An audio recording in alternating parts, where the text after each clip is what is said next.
சுவாமிநாதன், நம்ம 5 விஷயங்கள் பேசணும். பிரியன் சார் 6வதா ஒரு விஷயத்தை முன்வைக்கிறார். இந்த நடவடிக்கைகள் எல்லாம் திமுகவை பாஜகவை நோக்கி தள்ளக்கூடிய விஷயங்கள் அப்படின்னு அப்படின்னு முதலமைச்சர் அதையும் யோசிச்சிருப்பாரா? நாம இந்த மாதிரியான நடவடிக்கைகள் எடுக்கும்போது டிஎம்கே பிஜேபி பக்கம் சாயலாம் அப்படின்னு. இல்ல, நிச்சயமா அவருடைய வியூகத்துல அதுவும் இருக்கலாம், அவர் நகர வாய்ப்பு இருக்கிறது என்று யூகித்திருக்கலாம். பட் அவங்க என்ன நினைப்பாங்கன்னா, தாவேகா தரப்புல இஸ்லாமியர்கள் வாக்கள், கிறிஸ்தவர்கள் வாக்கள் நமக்கே பெரும்பான்மையா வந்துடும், காங்கிரஸ் நம்மளோடு இருக்கு, அடுத்து வரப்போது நாடாளுமன்ற தேர்தல், நாடாளுமன்ற தேர்தலை பொறுத்தவரை தமிழ்நாட்டுல பாஜகவா காங்கிரஸான்னு இருக்கும், அப்ப திமுக அந்த பக்கம் நகர்ந்துட்டா நம்ம பாஜக படியிலிருந்து தப்பிக்கலாம்னு கணக்கு போடலாம். எப்படி இவர்களுக்கு ஒரு திமுகவுக்கு ஒரு கணக்கு இருக்கோ அது மாதிரி இவர் கொள்கை எதிரியாக வைத்திருக்கிறார். நீங்க திமுக கூட அவர்களை கொள்கை எதிரின்னு சொன்னதில்லை, இப்ப அரசியல் ரீதியாக எதிர்க்கிறாங்க, ஆனா அவர் கொள்கை எதிரியாக வைத்திருக்கிறார். அப்ப திமுக அந்த பக்கம் நகர்றதுல திமுக அந்த பக்கம் முழுதாக நகர்ந்து விட்டால், ஒருவேளை 3வது அணி அமைந்தால் கதை வேற, அது விஜய் அவர்களுக்கே கூட இன்னும் சிக்கலா மாறலாம். ஒருவேளை அப்படி நகராம பாஜகவை நோக்கியே திமுக நகர்ந்துட்டா எளிதில் இங்க ஓட்டு வாங்கிடலாம். மோடி அவர்களை எதிர்க்க வேண்டாம், தமிழ்நாட்டுல திமுக எதிர்த்தா போதும். கேட்டா எங்களுக்கு தமிழ்நாட்டுல பெரிய எதிரி திமுக தாங்க, களத்தில் இல்லாதவர்களை பத்தி நாங்க ஏன் பேசணும்னு பழைய டயலாக்க திரும்பியும் பேசிக்கலாம். அப்ப எல்லா விதத்திலும் அது அவருக்கு அனுசரணையாக இருக்கும் என்றும் விஜய் அவர்கள் யூகித்திருக்கலாம். பட் பாஜகவோட ஆட்டத்தை விஜய் முழுதாக உணரல. அவர் ஓரளவுக்கு தேர்தல் அரசியல் லாப கணக்குல மட்டுமே சுற்றி வருகிறார். பாஜக எந்த வகையான ஒரு அமலாக்கத்துறை என்ன செய்வாங்க, இன்னுமே கரூர் வழக்கு சிபிஐ விசாரணை இன்னுமே இருக்கிறது. சோ அது போன்ற பல விஷயங்களே அவர்கள் முழுதாக மதிப்பீடு செய்யல. அரசியல் ரீதியாக திமுக பாஜக நெருங்கினால் தாவேகாவுக்கு லாபம் தான், அந்த லாபத்தை அவர் பார்த்திருக்க கூடும். இல்ல, லாபம் எப்படி இருக்கும்? திமுக இங்க நமக்கு எதிராக களமாடுறாங்க, நாம பாஜகவை அவ்வளவு வேகமாக எதிர்க்கிறதும் கிடையாது, நம்ம கூட காங்கிரஸ் இருக்கிறது பாஜகவுக்கு பிடிக்கல அப்படின்ற ஒரு பார்வையும் இருக்கு. இப்ப நம்ம திமுகவையும் பாஜகவையும் நம்மளோட நடவடிக்கைகளால சேர்த்து வச்சுட்டோம் அப்படின்னா அது ஓட்டா கன்வெர்ட் ஆகும், அது வேற. ஆனா அதிகாரத்துல இருக்கும்போது ஒரு அழுத்தம் வரும்ல, அதை சமாளிக்கிறதுக்கு தாவேகா அரசாங்கம் தயாராக இருக்கிறதா, இல்ல அது என்னாலும் பாத்துக்கலாம் அப்படின்ற ஒரு இடத்துக்கு போயிட்டாங்களா? இல்ல, நிச்சயமா என்னாலும் பார்த்துக்கோங்கிற ஒரு நிலையில தாவேகா இல்லை. நான் என்ன யூகிக்கிறேன்னா, கிட்டத்தட்ட பாஜகவிடம் இருந்து அழுத்தம் வராத அளவுக்கு அது எதுவுமே கண்டிக்க மாட்டாரு. நீங்க பாஜகவை வீரியமா எதிர்க்க மாட்டாரு. இப்ப திமுக நகர்ந்தால் அது திமுகவுக்கான தற்காப்பு ஆட்டம். சரி, திமுகவோட அழுத்தத்தின் காரணமாக பாஜக தாவேகா அரசாங்கத்தின் மேல ஏதோ ஒரு நடவடிக்கை எடுக்கிறாங்க அப்படின்னு வச்சுக்கலாமே. ஆமா, நிச்சயமா நீங்க கேட்கிற மாதிரி தாவேகா அரசு மீது நடவடிக்கை எடுப்பதாக இருந்தா தாவேகாவை ரொம்ப வீரியமாக அவர்களை எதிர்க்க வேண்டிய இடத்துல இருந்திருக்கணும். அவங்க எதிர்க்கலையே. நீங்க இப்போ ஒரு ஆளுநர் விவகாரமாக இருந்தாலும் சரி, நேற்று மனோமணியம் சுந்தரனார் பல்கலைக்கழக விவகாரம், அந்த பல்கலைக்கழக விவகாரத்துல கூட பெரிதாக களமாடலையே, புறக்கணிப்போடு நிறுத்தி விடுகிறார்கள். பல விஷயங்கள்ல, பல பிரச்சனைகள்ல அப்ப அவர் கிட்டத்தட்ட பாஜக கிட்ட ஒரு அனுசரணை அரசியல் தான் செய்வார். நீங்க திமுக அந்த பக்கம் நகர்றதுனால அமலாக்கத்துறையோ வேற விஷயங்களோ வராம திமுகவால தடுக்க முடியும். அது திமுக அழுத்தம் கொடுத்து தாவேகா அரசு மீது நடவடிக்கை எடுக்க வலியுறுத்தினால் சிக்கல். ஆனா அந்த இடத்துக்கு விஜய் அவர்கள் எந்த சமரசத்துக்கு தயாராக தான் இருக்கார். கொள்கை எதிரின் வார்த்தையோட மட்டும்தான் நிற்கிறார். நீங்க இந்த சூழலில் இந்தியா கூட்டணியில் அவர் அங்கம் இல்லையே, இந்தியா கூட்டணிக்குள்ளே இல்லையே. விஜய் அவர்கள் இந்த சூழல்லையும் நீங்க ஒருவேளை காங்கிரஸ் இந்த பக்கம் வந்துருச்சு, ஒரு ஆதரவு கொடுத்துட்டாங்க, அடுத்த 5 ஆண்டுகளுக்கு இந்த கூட்டணி தொடரும்ல காங்கிரஸ் தானே சொல்றாங்க. இவர் இந்தியா கூட்டணிக்குள்ள போக மாட்டாரு. இவரால் இன்னைக்குமே பாஜக எதிர்ப்பு அரசியலை செய்ய முடியல. நீங்க காவிரி விவகாரத்துல மத்திய அரசு தானே போய் வலியுறுத்தணும். அதுவுமே போய் கர்நாடகா முதல்வர் டி.கே. சிவகுமாரை பாக்குறேங்கிறாரு.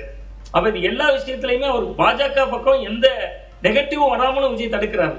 நீங்க தமிழ்நாட்டுல நீட் எதிர்ப்பு போராட்டம் பண்றவங்களை கைதுல பண்றாரு. நீங்க ஒரு பக்கம் ராகுல் காந்தி கைதுக்கு கண்டனம் தெரிவிக்கிறாரு. ஜனநாயகத்துல இது நீங்க வன்மையா கண்டனத்துக்குரியதுன்னு ராகுல் காந்தி கைதை கண்டிக்கிறாரு. அதே கோரிக்கைக்காக போராடுற தமிழ்நாடு மாணவர்களை கைது பண்றாரு.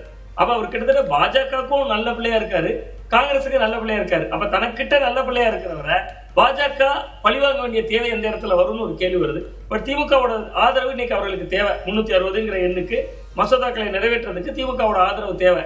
அவ திமுகவை தற்காத்தா போதுமே, தாவேகாவை பழிவாங்கிற இடத்துக்கு அவர்கள் நகர்வார்களா பாஜகங்கிற ஒரு கேள்வி என்கிட்ட இருக்கு. ஏன்னா இன்ஸ்டாகிராம்ல, சோசியல் மீடியால, நார்த் இந்தியால, ஹிந்தியில விஜய்க்காக ரீல்ஸ் போடுறாங்க, எல்லாமே ப்ரமோஷன் தான் பண்றாங்க. அது தன்னெழுச்சியாலாம் உருவாகல. இன்னைக்கு கூட பார்த்தேன், ஏதோ ஒரு செய்தி, வட இந்தியால இருந்து ஒரு இளைஞர் நடந்தே வந்தாரா விஜய் அவர்களை பார்க்க. அப்ப இது எல்லாமே ஏதோ ஒரு வகையில பிஜேபிக்கு ஒரு மெசேஜா தான் கண்ணு ஆகிட்டே இருக்கும். நம்மளை எதிர்க்கல, நம்மளை எதிர்க்காதவரை நம்ம எதுக்கு அடிக்கணுங்கிற இடத்துல பாஜக இருப்பாங்க. அவங்க அதனாலதான் வெயிட் அண்ட் வாட்ச் பாக்குறாங்க, பொறுமையா பாக்குறாங்க விஜயோட நடவடிக்கை என்னவா இருக்கு. அவங்களோட ஆசை தானே அது. தமிழ்நாட்டுல கழகங்கள் இல்லாத தமிழகம், கவலைகள் இல்லாத தமிழர்கள் நாங்க. கிட்டத்தட்ட திமுக அதிமுக இரண்டுமே இல்லாத ஒரு புதிய கட்சி வந்திருக்கு. நாளைக்கு அவர்களே உள்ள நுழைந்தாலும் அது அவர்களுக்கு வாய்ப்பா தானே இருக்கும். பட் அது திமுகவுக்கு அது ஒரு நல்ல பலன் தரும். தாவேக்காவுக்கு சேதம் தருமாங்கிறத நம்ம பொறுத்திருந்தா பார்க்கணும். ஓகே ஓகே பிரியன் சார், பாஜகவை நோக்கி திமுக நகரும் அளவுக்கு அழுத்தம் வந்துருச்சா தாவேக்கா அரசாங்கத்தால? இல்லை, அதாவது இப்போ இந்த வழக்குகள்லாம் தான். இப்போ இன்னைக்கு செந்தில் பாலாஜி, நாளைக்கு இன்னொருத்தர் நேரு, நாளைக்கு அடுத்த நாள் இன்னொருத்தர் அனிதா ராதாகிருஷ்ணன், ஏதோ ஒரு வழக்குகளை வந்து பதிவு பண்ணிகிட்டே இருப்பாங்கல்ல. இல்லை, திமுக சந்திக்காத வழக்குகளா, திமுக சந்திக்காத பிரச்சனைகளா, அதையெல்லாம் சமாளித்தவங்க இந்த ஒரு 3 மாதத்திலேயே பாஜகவை நோக்கி, ஆளும் அரசாங்கத்தை நோக்கி போகக்கூடிய சூழல் ஏற்பட்டுருச்சா? இல்லைங்க, அப்படி கிடையாது. யதார்த்தமான பாலிடிக்ஸ்னு ஒன்று இருக்குது. நீங்கள் எல்லாமே வீராவேசத்தோடலாம் பேசின்னு இருக்கவே முடியாது. நீங்கள் பாஜகவை எதிர்த்தீங்க, ஒரு 8-9 வருஷம் எதிர்த்தீங்க. அதனால் 3 எலெக்ஷன்ஸில் பலன் அனுபவிச்சிங்க.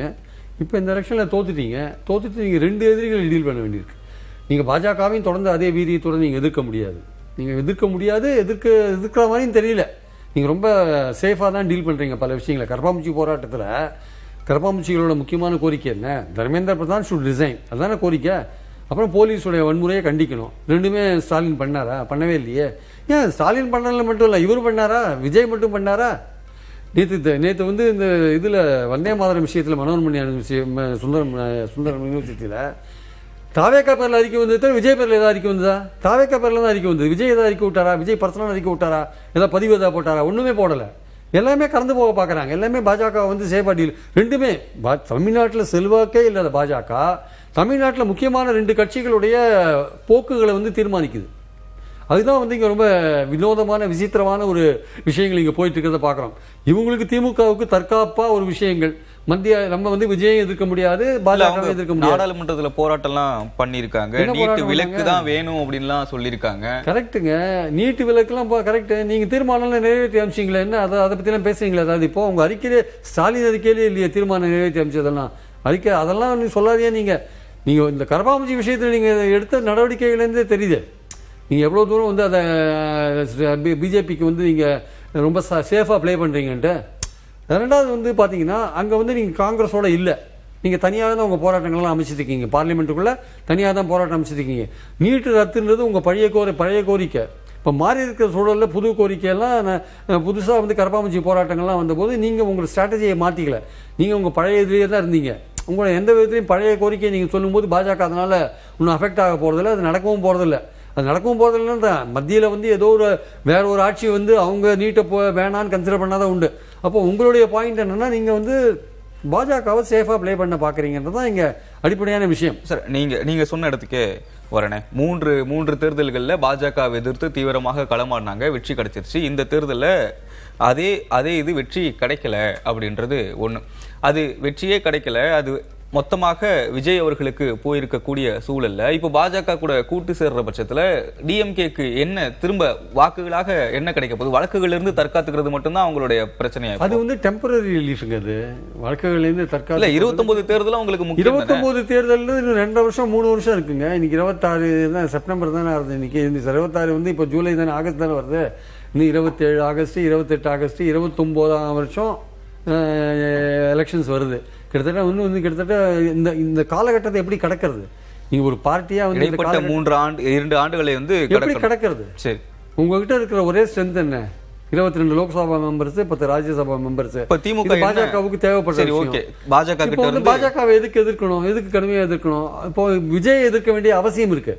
தமிழ்நாட்டில் அவங்க ரீஜனல் பார்ட்டி விஜய் எதிர்க்க வேண்டிய அவசியம் இருக்குது. விஜயை இவங்களை பல்வேறு வழக்குகள் போட்டு இவங்க மேலே நடவடிக்கை எடுப்பார். அதை சேலஞ்ச் பண்ண, அதை சந்திக்க வேண்டிய அவசியம் இருக்குது. அவர் அரசியல் ரீதியாகவும் களமாட வேண்டிய அவசியம் இருக்குது. கோர்ட் மூலமாகவும் அவரை சமாளிக்க வேண்டிய அவசியம் இருக்குது. 2 விதமாக திமுக போராட வேண்டிய அவசியம் இருக்குது. பாஜகவோட எதுக்கு அவங்க போராடணும்? எதுக்கு இப்போ இவங்களுக்கு என்ன பிரச்சனை? பாஜகவை நீங்கள் எதிர்க்க வேண்டிய அவசியம் என்ன? நீங்கள் அமைதியாக இருந்தாலே போதும். சில விஷயங்களில் சைலண்டாக இருக்கிறது ரொம்ப, விஜய் சைலண்டாக இருக்கிறது பல விஷயங்கள் அவருக்கு அட்வான்டேஜாக இருக்குது. எதுவுமே பேசாத இருக்கிறது அட்வான்டேஜாக இருக்குது. அது மாதிரி பேசாமல் நீங்கள் இருந்தீங்கன்னா பாஜகவை பொறுத்த மட்டும் அது அவங்கள கோபப்படுத்தாமல் இருந்தாலே போகிறோம். நீங்கள் விஜய்க்கும் பாஜகவுக்கும் பிரச்சனை வருமானா ஒரு கட்டத்தில் வரும். சரி, ஓகே. எப்போ விஜய் பாஜக எதிர்த்து களமாடுறாரோ அப்போ வரும். அவர் களமாடுற மாதிரி தெரியல, அதுக்கான தயாரா இருக்கிற மாதிரி தெரியல. அவரும் ஏதோ ஒரு வகையில் நமக்கு நிதி வேணும் போன்ற விஷயங்கள்னால அட்ஜஸ்ட்மெண்ட் போற லெவலில் அந்த மூடில் தான் இருக்கார். அவர் காங்கிரஸோட ரொம்ப நெருங்கவும் முடியல, பாஜகவோடையும் ரொம்ப நெருங்க முடியல. காங்கிரஸோட நெருங்கினா பாஜக கோச்சுக்கும், பாஜகவோட நெருங்கினா காங்கிரஸ் கோச்சுக்கும். அதனால் அவருடைய நிலைமை அப்படி இருக்கு. திமுகவை பொறுத்த மட்டும் அவங்க வந்து இன்னொரு 2 எதிரிகளோட நம்ம சண்டை போட வேண்டிய அவசியம் இல்லைன்ற இடத்துல அவங்க இருக்காங்க. அதனால் பாஜகவோட நம்ம கூட்டணின்ற விஷயம் அது 29 தேர்தல் வரும்போது தான் வரும். அதுவரையும் இல்லை, கூட்டணிக்கு முன்னாடி லெவல் வரையும் என்ன பண்ணுறதுன்ற ஒரு விஷயத்தை பார்க்குறாங்க பாலிடிக்ஸில். ஸோ நம்மளுடைய உறுப்பினர்கள் வச்சு என்ன மாதிரியான மேக்ஸிமம் பெனிஃபிட்ஸ் நம்ம ரீச் பண்ண முடியும், நம்ம வந்து பாஜக நம்ம மேலே எந்த விதமான ஆக்ஷனும் எடுக்காமல் இருக்கிறதுக்கு என்ன பண்ணுறது, ஏகப்பட்ட கேஸு என்ஃபோர்ஸ்மெண்ட் கேஸ் அது இதுன்னு வந்தால் அதை எப்படி அது வராத எப்படி பாதுகாத்துக்கிறது இப்போது. சரி, ஓகே. போன பாஜக கிட்ட இருந்து ஏதோ உதாரணத்துக்கு சொல்கிறேன், அதிமுக மந்திரிகள் மேலே 8 கேஸ் மேலே போச்சு. என்ஃபோர்ஸ்மெண்ட் ஏதாவது கேஸில் உள்ள வந்தாங்களா? எந்த கட்சியும் உள்ள வரல. ஏன் வரல? பாஜகவோட கூட்டணியில் இருக்காங்க, அதிமுக இன்னும் கூட்டணியில் இருக்கிற மாதிரி தான் இருக்கு. அதனால கண்டுக்கவே மாட்டாங்க. இப்போ அதே ஸ்ட்ராட்டஜி தான் அவங்க கையாளுவாங்க. இப்போ இந்த 2.25 வருஷத்தை எப்படி கடக்கிறதுன்னு தான் முக்கியமான கூட்டணி வைப்பாங்கன்னா அது இப்போ சொல்ல முடியாது. நடவடிக்கைகள்ல இருந்து பாஜக திமுகவை காப்பாற்றும். பதிலுக்கு திமுக என்ன கொடுக்கும்? திமுக அவங்க மெம்பர்ஸ் இருக்காங்கல்ல, பார்லிமெண்ட்ல என்ன மாதிரியான தேவை இருக்கோ அந்த எம்பிக்கள் இதுவரை அந்த சட்டங்களுக்கு எதிராக வாக்களித்தவர்கள் தானே இருக்கலாம். அதுக்கு அவங்க சில ஸ்ட்ராட்டஜியை கடைபிடிப்பாங்க. எதிர்த்த மாதிரியும் தெரியக்கூடாது, ஆதரிக்கிற மாதிரியும் தெரியக்கூடாது. நம்ம எடுக்கிற நடவடிக்கைகள் மூலமா அவங்க மசோதா பாஸ் ஆகணும், அவ்வளவுதானே. இல்ல நாங்க சொல்றபடி அவங்க மசோதா கொண்டாண்டாங்க, எங்களுடைய வேண்டுகோளை நிறைவேற்றிட்டாங்க, நாங்க எதிர்பார்த்தது மசோதால வச்சுட்டாங்க கொண்டாந்து, அதனால நாங்க இதை ஆதரிக்கிறோம், ஏதோ ஒரு விஷயம் சொல்லுவாங்க சார். ஏதோ ஒரு விஷயம் சொல்றதுக்கான வாய்ப்புகள் இருக்கு. ஏன்னா இன்னைக்கு லெவல்ல வந்து அவங்க சீரியஸா வந்து அவங்க பாஜக எதிர்க்கிற மாதிரியான எந்த தோற்றமும் நமக்கு தெரியல. ஏன்னா இதுக்கு முன்னாடி என்ன வீரியத்தோட, ஏன் எதோட நம்ம கம்பேர் பண்றோம்னா, இதுக்கு முன்னாடி என்ன வீரியத்தோட நீங்க எதிர்த்தீங்க, அந்த வீரியம் இப்ப இல்லையா ஆக்சுவலா? அதான் சொல்றோம்.